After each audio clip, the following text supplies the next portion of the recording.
Asia cup 2023 का सबसे बड़ा मुकाबला, महामुकाबला, ऐसा रोमांचक मुकाबला शायद क्रिकेट इतिहास में न देखा गया हो। वो मुकाबला अफगानिस्तान और श्रीलंकन क्रिकेट टीम के बीच में खेला गया। इस मुकाबले में श्रीलंकन क्रिकेट टीम के लिए दिक्कतें इसीलिए बढ़ चुकी थी क्योंकि अगर वो इस मुकाबले में हारते तो शायद क्वालिफाई से बाहर होते, और अफगानिस्तान के लिए भी तो कुछ ऐसा था। लेकिन अफगानिस्तान के लिए रास्ता थोड़ा और मुश्किल था क्योंकि ओवर की कटौती उनके लिए हो गई थी अगर जो उनकी नेट रन रेट अच्छी करनी थी। इसके बावजूद अफगानिस्तान क्रिकेट टीम ने जो खेल दिखाया क्रिकेट जगत में सराहनीय है। ये रोमांचक मुकाबला जो क्रिकेट इतिहास का सबसे रोमांचित मुकाबलों में से एक बन गया है। इस मुकाबले का नतीजा भले ही कुछ भी हो, लेकिन जो थ्रिल देखकर आपकी आंखें फटी की फटी रह जाएंगी। जी, हम बात कर रहे हैं अफगानिस्तान और श्रीलंका के इस महामुकाबले की, एशिया कप के सबसे रोमांचित मुकाबलों में से एक। चलिए आपको पूरा हाइलाइट्स बताते हैं आपको इस मुकाबले के दरमियान क्या कुछ देखने को मिला।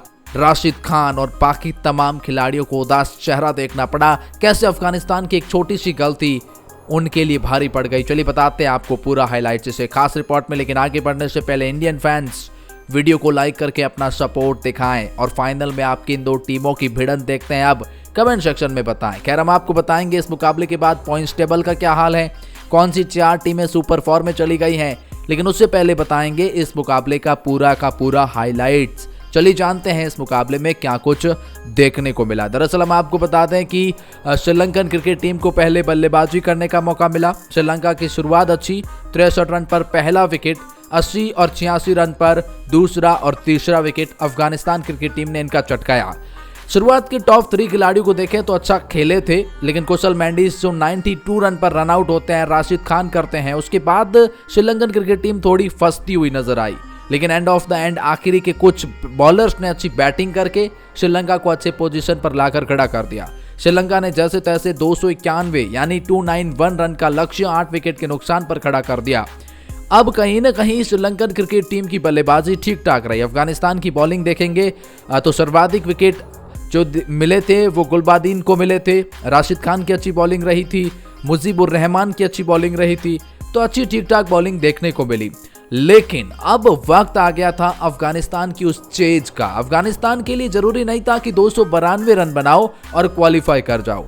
अफगानिस्तान के लिए जरूरी यह था कि जो पहला मुकाबला वो बांग्लादेश से आ रहा, जो उनकी खराब नेट रन रेट थी, अब अफगानिस्तान को केवल जो 50 ओवर में टारगेट चेज करना था वो 37 ओवर का कर दिया गया। मतलब अफगानिस्तान अगर 37 ओवर से पहले इस मुकाबले को जीतती है, 37 ओवर तक या 38वें ओवर की पहली बॉल तक जीतती है, तो वो क्वालिफाई करेगी। वरना वो 39वें 40वें बाद में जीत जाए तो जीत कर भी वो क्वालिफाई नहीं कर पाएगी। अब ये हेडेक लेकर उतरे थे अफगानिस्तान क्रिकेट टीम।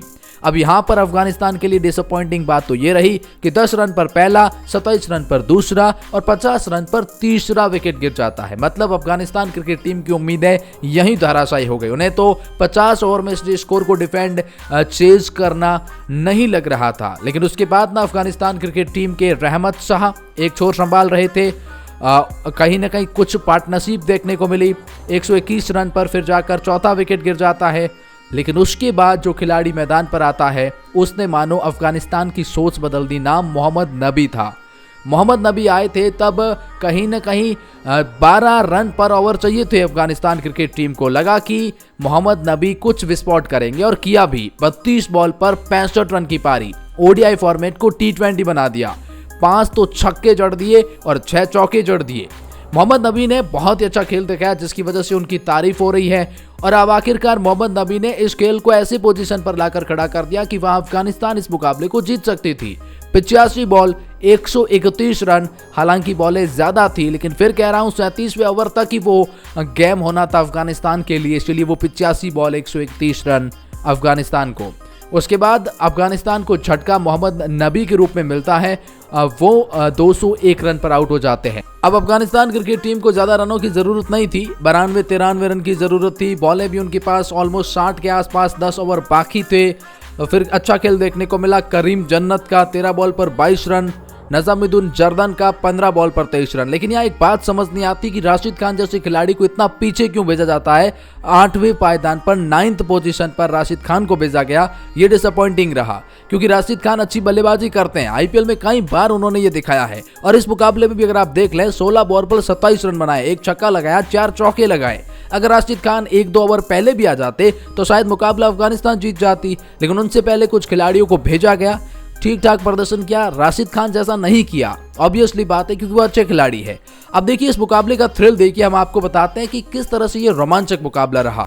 जैसा कि हमने आपको बताया 85 बॉल पर 131 रन की जरूरत थी। ऐसा समीकरण अफगानिस्तान के लिए बन रहे थे, लेकिन उसके बाद अफगानिस्तान के लिए समीकरण आखिर में आकर के ये बन गया कि 15 बॉल पर 31 रन की जरूरत है। जी हाँ, ऐसे समीकरण बन चुके थे अफगानिस्तान के लिए और विकेट भी उनके पास 3 से 4 हाथ में थे। अब 15 बॉल पर 31 रन में कहीं न कहीं राशिद खान अच्छी बल्लेबाजी कर रहे थे। वहां राशिद खान की अच्छी बल्लेबाजी देखने को मिली। श्रीलंकन क्रिकेट टीम दबाव में आ गई, अच्छे शॉट आ रहे थे दोनों तरफ से और ये मुकाबला आखिरी ओवर तक गया। आखिरी ओवर मतलब 37वें ओवर तक। वहां होना ये था कि अफगानिस्तान क्रिकेट टीम को 6 बॉल पर जरूरत थी, 11 बॉल पर 22 रन की जरूरत थी। उसके बाद आखिरी ओवर तक गए तो मुकाबला 6 बॉल पर 11 रन की जरूरत थी। तो अब ऐसे में अफगानिस्तान क्रिकेट टीम की जीत लग रही थी और शुरुआत की 1-2 बॉल डॉट जाने के बाद राशिद खान ने एक चौका लगा दिया। उसके बाद अब आपको चाहिए 3 बॉल पर 7 रन। उसके बाद राशिद खान की तरफ से स्ट्राइक रोटेशन की गई और कहीं न कहीं ये मुकाबला जो है अंतिम गेंद पर चौका लगने के बाद ये मुकाबला ऐसा आन पड़ा कि अगले ओवर की पहली गेंद पर सिंगल भी लेते तो शायद राशिद खान अगली बॉल पर छक्का लगाते, जिससे उनके थोड़े रन ज्यादा होते तो वो नेट रन रेट पर फर्क पड़ता। लेकिन वहां पर कैच दे बैठते हैं मुजीबुर रहमान।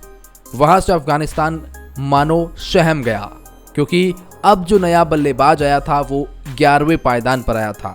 अगर राशिद खान वहां स्ट्राइक पर होते तो शायद मुकाबला बदल सकता था।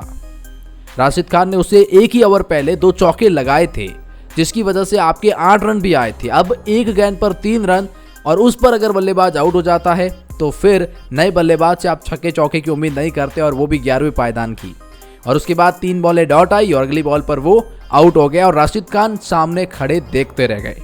मतलब ये जो थ्रिल मुकाबला था 37वें ओवर तक ही खत्म करना था। लेकिन खैर कोई बात नहीं, लेकिन अफगानिस्तान क्रिकेट टीम ने अपनी परिचय दिया, अपनी वो ताकत दिखाई, अच्छी बल्लेबाजी। जो श्रीलंका ने 50 ओवर बनाए, उन्होंने 50 नहीं 37 ओवर में ऑलमोस्ट कंप्लीट भी कर लिया था।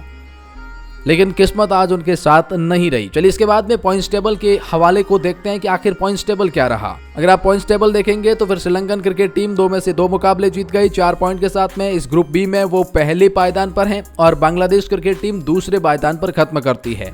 और अफगानिस्तान 2 में से दोनों ही हारकर कहीं ना कहीं खराब नेट रन रेट के बाद पूरी तरह से बाहर हो गई है। और अब बात करते हैं ग्रुप ए के अंदर, तो भारत और पाकिस्तान, जो कि आप जानते हैं पाकिस्तान पहले पायदान पर है, भारत दूसरे पायदान पर है।